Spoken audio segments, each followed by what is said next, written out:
Hi everyone, welcome to our YouTube channel keep it simple. आज के video में हम बात करेंगे यूपीआई के द्वारा पे की गई डिजिटल वॉलेट पेमेंट्स की, जिसमें 1 अप्रैल के बाद अगर आप 2000 रुपए से ज्यादा की पेमेंट करते हैं वॉलेट के द्वारा, तो उस केस में जो मर्चेंट होगा उसको 1.1% तक की एक्स्ट्रा फीस अब पे करनी पड़ेगी। तो आज के वीडियो में हम इस टॉपिक को डिटेल में डिस्कस करेंगे और ये भी बात करेंगे कि भाई एज ए कस्टमर क्या आपके लिए भी कोई चार्जेस होंगे और क्या आपकी कॉस्ट बढ़ने वाली है या नहीं। तो सभी बातों को डिटेल में डिस्कस करेंगे। और आगे बढ़ने से पहले अगर आपने अभी तक चैनल को सब्सक्राइब नहीं किया तो प्लीज सब्सक्राइब करके हमें मोटिवेट कीजिए। तो सबसे पहले अगर बात की जाए लेटेस्ट डेवलपमेंट की, तो जो national payment corporation of India है, जो कि भारत में जितनी भी रिटेल पेमेंट और पेमेंट सिस्टम को मैनेज करने का काम करता है, इन्होंने जितनी भी यूपीआई ट्रांजैक्शंस 2000 रुपए से ऊपर होती हैं उनके ऊपर इंटरचेंज फी लगाने के लिए रिकमेंडेशन दिया है। और ये जो फी है वो प्रीपेड पेमेंट इंस्ट्रूमेंट पे लगाई जाएगी। तो शायद ये आपके लिए कॉम्प्लेक्स हो रहा हो, तो इसको आसान बनाते हैं। तो सबसे पहले अगर बात की जाए कि भाई ये इंटरचेंज फी क्या होती है, तो ये वो फी होती है जो कि एक बैंक के द्वारा दूसरे बैंक को पे की जाती है किसी भी ट्रांजैक्शन को प्रोसेस करने के लिए। तो यूपीआई ट्रांजैक्शंस के केस में जब आप कोई पेमेंट किसी मर्चेंट को करते हैं, यानी कि दुकानदार को करते हैं, तो जो दुकानदार का बैंक होता है वो पेयर यानी कि आपके जो भी कस्टमर है जो कि पेमेंट कर रहा है उसके बैंक अकाउंट को ये फी पे करता है। और ये प्रीपेड पेमेंट इंस्ट्रूमेंट क्या है? प्रीपेड पेमेंट इंस्ट्रूमेंट का मतलब कि डिजिटल वॉलेट जो कि आपको अपना जो पैसा है वॉलेट में स्टोर करने को अलाउ करते हैं और आपके बिहाफ पे पेमेंट करते हैं।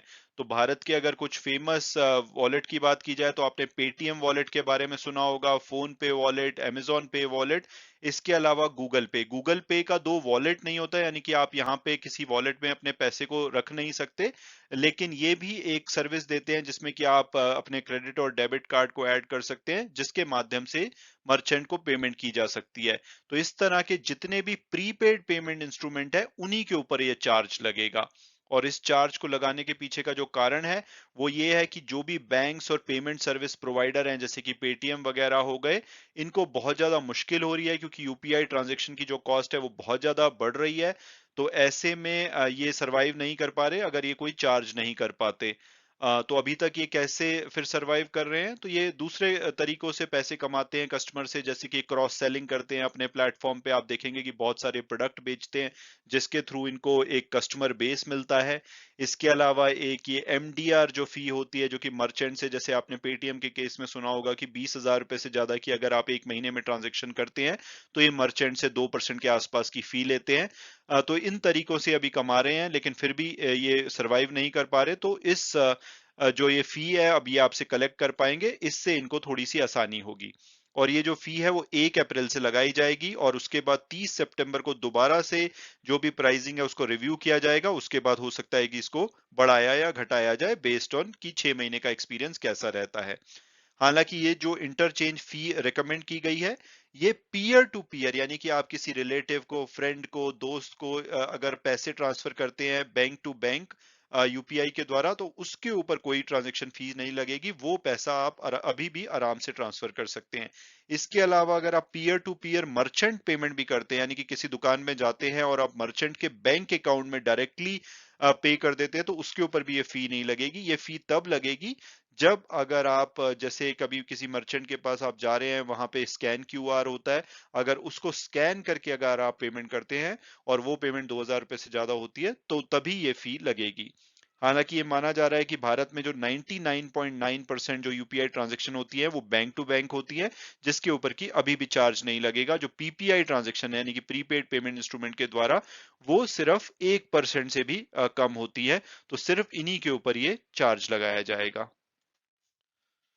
तो अभी तक की डिस्कशन को अगर हम समराइज करें तो 1 अप्रैल से अगर कोई भी यूपीआई पेमेंट की जाती है डिजिटल वॉलेट्स के माध्यम से, जैसे कि पेटीएम वॉलेट से या अमेजोन पे वॉलेट वगैरह से, और ये ट्रांजैक्शन 2000 रुपए से ज्यादा की होती है, तो मर्चेंट को अप टू 1.1% की फी देनी पड़ेगी। ये अप टू 1.1% है, यानी कि मैक्सिमम 1.1% देना पड़ेगा, और कुछ केसेस में ये फी कम भी होगी। जैसे आप देख सकते हैं कन्वीनियंस स्टोर पे 1.1% होगी, स्टेटूटोरी पेमेंट अगर आप कोई करते हैं तो उस पे 1% लगेगी, मैक्सिमम चार्ज 10 रुपए होगा, म्यूचुअल फंड पे 1%, मैक्सिमम चार्ज 15 रुपए है, इंश्योरेंस, रेलवे, सुपरमार्केट, तो सभी के रेट अलग होंगे, लेकिन मैक्सिमम जो पेमेंट होगी वो 1.1% की होगी।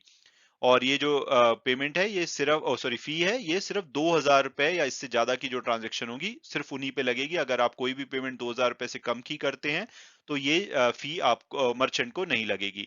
और ये फी मर्चेंट की साइड पे लगेगी, यानी कि अगर आप एज ए कस्टमर पेमेंट कर रहे हैं तो आपके लिए एडिशनल चार्जेस नहीं होंगे। बट ऑब्वियसली जैसे कि क्रेडिट कार्ड के केस में होता है, मर्चेंट को 2% के आसपास चार्ज पे करना पड़ता है, तो वो ऐसी चीजों को अवॉइड करते हैं या आपसे चार्ज करने की कोशिश करते हैं। तो डायरेक्टली तो कस्टमर के लिए कोई बर्डन नहीं पड़ेगा, बट हो सकता है कि मर्चेंट आने वाले टाइम में वॉलेट के द्वारा यूपीआई पेमेंट को एक्सेप्ट ना करें, या एक्सेप्ट करें तो आपसे कुछ एक्स्ट्रा पैसे मांगे। हालांकि वो अभी भी साउंड बॉक्स और वन टाइम जो पेमेंट करनी होती है इनको पेमेंट बैंक्स को, वो करते हैं। तो हो सकता है कि ये छोटा मोटा जो एडिशनल फी आती है वो भी एब्जॉर्ब कर ले, बट छोटे मोटे जो दुकानदार हैं वो हो सकता है कि आपको ये चार्ज करना भी शुरू कर दें फ्यूचर में। और बैंक टू बैंक अगेन आप ट्रांजैक्शन करते हैं तो फ्री रहेगी। तो एक तो ये 1.1% अप टू मर्चेंट को पे करना पड़ेगा। दूसरा है जैसे कि आप 2,000 रुपए से ऊपर का कोई भी अमाउंट वॉलेट में डालते हैं, तो उस केस में जो भी प्रीपेड इंस्ट्रूमेंट का इशूअर है, जैसे कि पेटीएम हो गया है, फोन पे हो गया, उनको 0.15% ओवरऑल फीस का रेमिटर बैंक को भी पे करना पड़ेगा। इसको लोडिंग चार्जेस के नाम से पे किया जाएगा। और अब अगर बात की जाए कि भाई ऐसा करने के पीछे का रीजन क्या है, तो आज की डेट में पहले तो गवर्नमेंट ने बोला है कि भाई जो ज्यादातर यूपीआई ट्रांजैक्शन है वो स्मॉलर अमाउंट की होती है। तो 2,000 रुपए से ज्यादा की अगर बात करें तो बहुत ही कम ट्रांजैक्शन होंगी। क्योंकि अब अभी भी एक पीछे डेटा आया था कि 200 रुपए से नीचे की ट्रांजैक्शन 50% होती हैं। तो अगर आप 2,000 देखेंगे तो हो सकता है कि बहुत ही कम ट्रांजैक्शन हो। इसके अलावा एनपीसीआई का मानना है कि अगर ये बड़ी पेमेंट के ऊपर जो पीपीआई प्रोवाइडर्स हैं, पेटीएम, फोन पे वगैरह, उनको अगर इंसेंटिव देंगे फी का, तो उससे वो हायर अमाउंट्स की ट्रांजैक्शन के लिए भी जो प्रमोट करेंगे, यानी कि कुछ ना कुछ डिस्काउंट लेकर के आएंगे, या किसी ना किसी तरीके से वो कोशिश करेंगे कि बड़ी बड़ी जो पेमेंट है वो भी यूपीआई के माध्यम से हो, वॉलेट के माध्यम से हो। तो उस केस में जो यूपीआई ट्रांजैक्शन की ट्रांजैक्शन वैल्यू है वो बढ़ जाएगी, तो ओवरऑल जो कॉस्ट ऑफ पेमेंट सिस्टम है वो रिड्यूस हो जाएगी। क्योंकि अभी आप देखते हैं कि ज्यादातर छोटी ट्रांजैक्शन यूपीआई के माध्यम से की जाती हैं। और इसके अलावा जो सबसे बड़ा बेनिफिट एनपीसीआई के द्वारा बताया जा रहा है कि आज की डेट में मान लो आपके पास पेटीएम वॉलेट है, तो आप नॉर्मली जो पेटीएम का जो क्यूआर कोड होता है दुकान पे उसको ही यूज कर पाते हैं। कुछ आते हैं जो कि मल्टी जो ऑपरेबल होते हैं, बट अदरवाइज पेटीएम का जो वॉलेट है उससे पेटीएम के क्यूआर कोड पे ही पेमेंट करते हैं, क्योंकि अल्टीमेटली रेमिटर बैंक को पे करना होता है। तो दूसरा वाला जो क्यूआर कोड होता है वो अलाउ नहीं करता है। लेकिन अब फी आने के बाद आप कोई भी क्यूआर कोड यूज कर पाएंगे, यानी कि पेटीएम का जो वॉलेट है उससे आप फोन पे का क्यूआर कोड यूज करके भी पेमेंट कर पाएंगे। तो 1 अप्रैल के बाद जैसे क्रेडिट कार्ड में कोई भी स्वाइप मशीन आप यूज करते हैं, उसी तरह से वॉलेट में भी आप कोई भी क्यूआर यूज कर पाएंगे। और इसके अलावा जो 1.1% का चार्ज लगाया गया उसको एनपीसीआई ने कहा है कि जो committee on payments and market infrastructure है और वर्ल्ड बैंक है, इन्होंने मैक्सिमम 1.15% का जो चार्ज है वो सजेस्ट किया है। तो ये जो चार्ज लगाया गया है इसके अंतर्गत आता है। तो ओवरऑल ये चार्ज बिल्कुल नियमों के अनुसार लगाया जा रहा है। मैं उम्मीद करता हूँ कि आपको ये वीडियो पसंद आया होगा और आपने कुछ नया जाना होगा। Thanks so much for watching the video and God bless you all.